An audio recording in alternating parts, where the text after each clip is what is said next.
Hello everyone, this is Asra Sultana, Assistant Professor in Triply Department, working in ISL Engineering College. So, in today's class of HVDC transmission subject, which I am handling for Triply final year students. So, I am going to start second unit. So, first unit is over students. So, I am going to start the second unit. So, let us see the contents of second unit. So, second unit is all about converter circuits. So what are the contents in this second unit? Let us see. Properties of converter circuits, different kinds of arrangements, analysis of bridge converters with grid control, with and without overlap, angle, equivalent circuit of rectifier, inversion, operation as an inverter, equivalent circuit of inverter.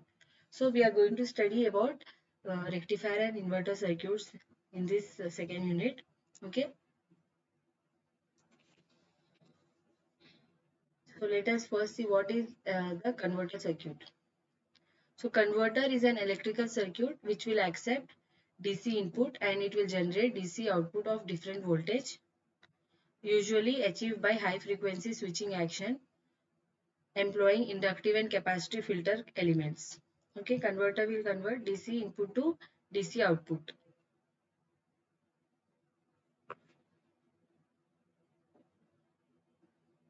So converter is an electrical circuit which will accept DC input and generates DC output of a different voltage, usually achieved by high frequency switching action employing inductive and capacitive filter elements. DC to DC converters are used in a wide range of applications including computer power supplies, board level power conversion and regulation, DC motor control circuits and much more. Converter will act as the link or the transforming stage between the power source and the power supply output. There are several kinds of converters based on the source input voltage and output voltage, and these falls into four categories, namely AC to DC converter. Okay, so now we are going to see what are the different types of converters. AC to DC converter, which is known as rectifier, AC to AC cycloconverter or frequency changer, then DC to DC voltage or current converter. Okay, DC to DC, it is called as voltage or current converter, and DC to AC, it is called as inverter. So basically, four types of converters are there: rectifier, cycloconverter, voltage or current converter, and inverter. So rectifier will convert AC to DC, cycloconverter will convert AC to AC, uh, voltage or current converter will convert DC to DC, inverter will convert DC to AC. Okay, students. Now let us see the introduction of this chapter. So we are going to study first about line commutated converter and voltage source converter. Line commutated converter is abbreviation is LCC, and voltage source converter abbreviation is VSC. Okay, LCC is line commutated converter, and VSC is voltage source converter. So basic configuration of three-phase converter. So in this for second unit, we will study the converter circuits used in both line commutated converter and voltage source converter stations. Okay. So basic configuration of a three-phase converter is a bridge converter, which is called as Grade's bridge. Okay, students, please here you have to understand this. Grade's bridge is used in this HVDC transmission. So we are going to study about it in detail. Okay. So basic configuration of a three-phase converter is a bridge converter, which is called as Grade's bridge, which can be fed from transformer windings connected in star or delta. Converter transformer feeding a Grade's bridge serves the objectives of providing three things. First one is galvanic separation between AC and DC sides. Second is voltage transformation between AC and DC networks. Third is adjustment of the applied AC voltage by on-load tap changer, OLTC. Okay, so there are three objectives of Grade's bridge, that is it will provide three things, that is first is galvanic separation between AC and DC sides, second is voltage transformation between AC and DC networks, Third one is adjustment of the applied AC voltage by on-load tap changer OLTC. So auto transformer can meet the last two objectives but cannot provide galvanic separation. So this is a diagram is showing a Graves bridge circuit. Okay, so in place of this diodes, I can take this as S1, S3, S5 in some textbooks. So in this book of Padiyar, so here in Padiyar book, we can see a box will be there. In that S1, S3, S5 can be written, S4, S6, S2. Okay, so in place of S1, S2 like that, diodes are drawn here. Okay, otherwise it is okay. It is same circuit. Okay, so here in this diagram, there are six switches numbered in the order in which they are turned on. See here. So there will be six switches and they are numbered in the order in which they are turned on. In a LCC, that is in a line commutated converter, the switches are made of thyristor valves, whereas in a voltage source converter, they are made up of IGBT valves. Okay, in LCC, these switches are made up of thyristor valves, and in VSC, they are made up of IGBT valves. That is in series connection of IGBT and anti-parallel connected diode. Okay, so it is assumed that the phase sequence is ABC here. So now let us see first line commutated converter. In this we are going to analyze the Graves bridge neglecting overlap. So neglecting overlap, with and without overlap we are having. So first we are taking without overlap. Okay. So now in a LCC the Graves bridge is connected to three balanced sinusoidal voltage sources on the AC side and constant DC current source on the DC side. Okay. So what we are doing here, Graves bridge we are connecting to three balanced sinusoidal voltage sources on AC side and constant DC current source on DC side. So each of the switches S1 to S6, that is S1, S2, S3, S4, S5, S6 in the Graves bridge are made of series connected thyristor devices to provide the required voltage rating. So description of thyristor valve will be given uh, in appendix A. Okay, the valve is denoted by the thyristor symbol as shown in the figure. So this is the thyristor symbol where we can see anode, cathode and gate. Okay, three terminals will be there. A, anode is represented by A, cathode is represented by K, gate is represented by G. So this is the symbol of a thyristor. So valve is denoted by the thyristor symbol.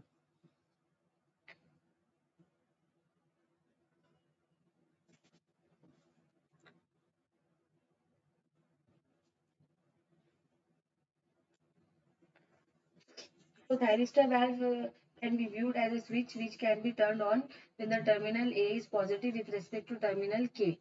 That is, anode is positive with respect to cathode and a gate firing signal is provided at the terminal G. Okay. So thyristor valve can be viewed as a switch which can be turned on whenever anode is positive with respect to cathode and gate signal is provided at the terminal G. So once the thyristor switch is turned on, it can be turned off only when the current through it goes to zero and there will be minimum commutation margin. Uh, that is when the voltage across the thyristor is reverse bias, voltage at terminal A is negative with respect to K. So in modern high voltage thyristor device, which is rated at 8 kV and above, the margin required may be hundreds of microseconds. In general, when no gate pulse is present, the switch should withstand both positive and negative voltages. So when we neglect the losses in the thyristor valves, voltage across the devices will be zero when it is turned on and the current through the devices will be zero when it is not conducting. So valves can be viewed as ideal switches subject to constants which I have already stated. Okay. So current can flow only in one direction through the thyristor switch from anode to cathode when it is on. So switches S1, S3 and S5 carry currents towards the terminal P, while the switches S2, S4 and S6 will carry current from the terminal N. So direct current ID has to flow through at least one valve in the upper group S1, S3 and S5 and one valve in the lower group S2, S4 and S6. So neglecting overlap between any two valves in a group, we can state that only one valve conducts in the upper group or lower group. So thus a cycle of applied AC voltage, there will be 6 equal intervals as shown in the figure. Okay. So what we are telling here that Current will flow only in one direction through thyristor switch when it is turned on, and the switches S1, S3 and S5 will carry current towards the terminal P. S2, S4 and S6 will carry current from the terminal N. Okay, there will be two terminals P and N. So S1, S3 and S5 carrying the current uh, towards P, and S2, S4, S6 will carry the current from terminal N. So current ID has to flow through at least one valve in the upper group S1, S3, S5, either S1, S3 or S5, and one valve in the lower group S4, S2, S4 or S6. So neglecting overlap between any two valves. So we are neglecting the overlap here, and so we can state that only one valve will conduct in the upper group or lower group. So cycle of applied AC voltage, there will be 6 equal intervals, that is 2 3 3 4. Here we can say 2 3 3 4 4 5 5 6 6 1 1 2. Okay, here omega t is alpha plus 60, here alpha plus 360. So we are assuming here that S3 is turned on at omega t is equal to alpha. So prior to this, switches S1 and S2 are conducting, and we also assume that S1 turns off as soon as S3 is turning on. So we are neglecting overlap, that is why we are taking that any one switch is turning on at a time. So overlap between the switches S1 and S3 cannot be neglected if there are inductors in the circuit. So we will analyze the converter circuit with overlap in the next chapter. Okay, so the table is showing the DC voltages across the converter for each of the 6 intervals. Okay, so intervals 1, 2, 3, 4, 5, 6. Here it is shown valves conducting and voltage. So valves conducting are 2, 3, voltage is EBC. Valves conducting are 3, 4, voltage is EBA. 4, 5 ECA, 5, 6 ECB, 6, 1 EAB and 1, 2 EAC. So we have to note that voltage across the valve S3, the valve switch S3 is EBA before it is 5 turn on. We denote EBA is root 3 ELL sin omega t. So voltage across switch S3 is negative when omega t is less than 0 and becomes positive when omega t is greater than 0. For a thyristor valve, we can delay the turn on by delay angle alpha by applying gate pulse at omega t is alpha. So we are assuming here that delay angle is constant in steady state. Expression for EBA can be written as EA of t equal to root of 2 by 3 ELL sin omega t plus 150. EB of t is root 3 by t ELL sin omega t plus 30. And EC of t is root of 2 by 3 ELL sin omega t minus 90. So this is the DC and valve voltage waveforms. It is shown in the figure. So we are assuming only positive sequence supply voltages. Expression for DC voltages and voltage across valve for each interval can be shown in the another table. I'll show you that also here. Okay. So here conducting valves, what is the DC voltage, what is the voltage across valve 1, we are going to see here.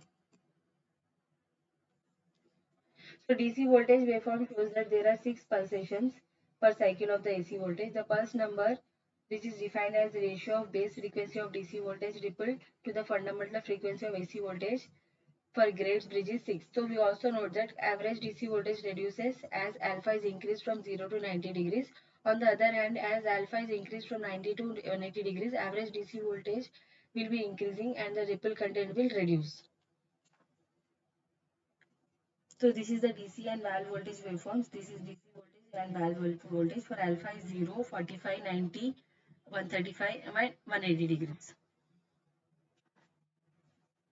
So DC voltage waveform will repeat for each interval and hence average DC voltage can be found by taking the average of VPN over one interval during which a pair of valves will conduct. So this is based on the assumption that applied voltages are balanced, sinusoidal and ELL will remain constant. We also assume that firing of the valve is equidistant. This also implies that each valve conducts for 120 degrees duration.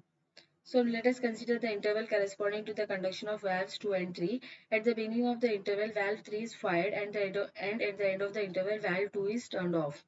So assuming the firing of valve 3 is delayed by an angle alpha, instantaneous DC voltage Vd during the interval is given by Vd is equal to Vpn equal to Eb minus Ec, that is EBC. Omega t is lying between alpha and alpha plus 60 degrees.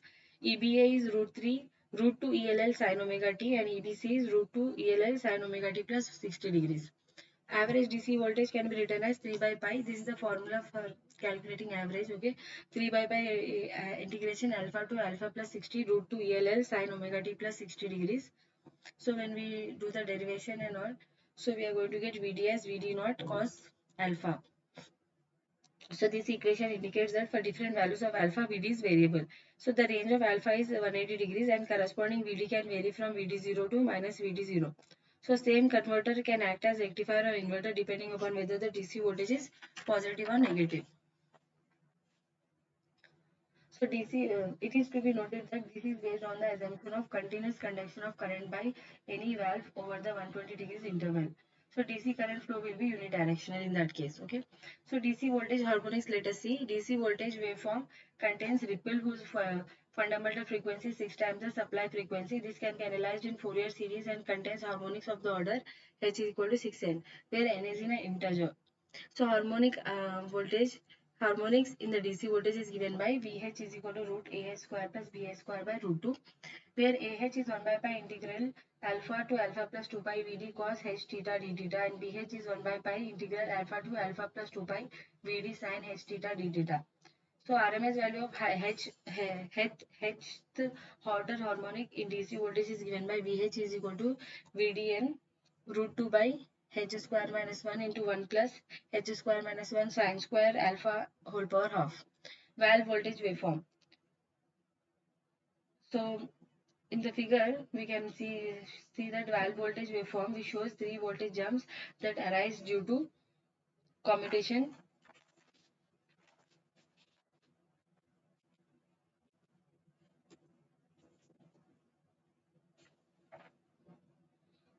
So in this waveform, we can see that three voltage jumps that arise due to commutation from one valve to next in the same commutation group. Valve voltage waveform can be obtained from expression for a valve voltage given in tabular. Okay, so Vj equal to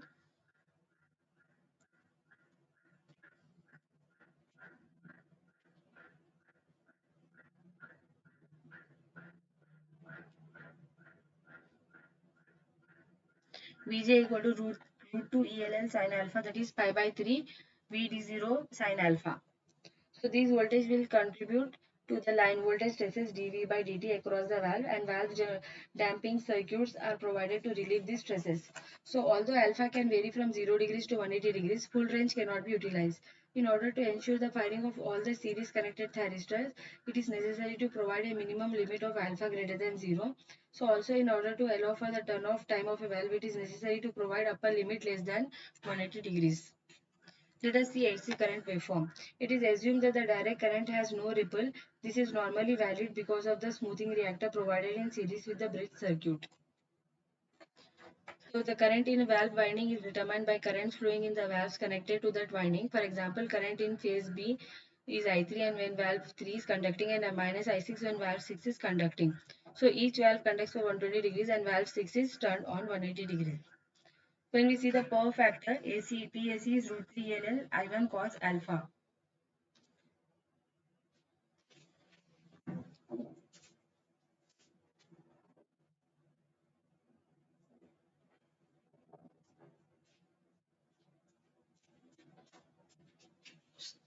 So power factor is PAC is root 3 LL I1 cos alpha.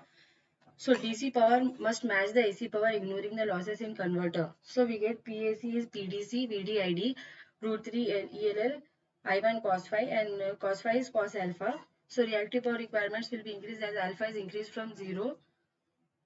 So when alpha is 90 degrees, power factor is 0 and only reactive power will be consumed. So, okay, students, thank you for watching the video. In the next lecture, I'll be discussing about the choice of converter configuration for any pulse number. Thank you for watching the video.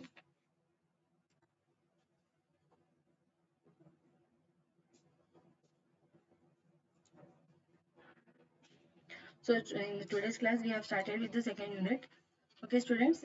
So we are studying about the converter circuits. So coming classes, we are going to see what exactly is the properties and different kinds of arrangements. So we have started with the grid circuit in today's class.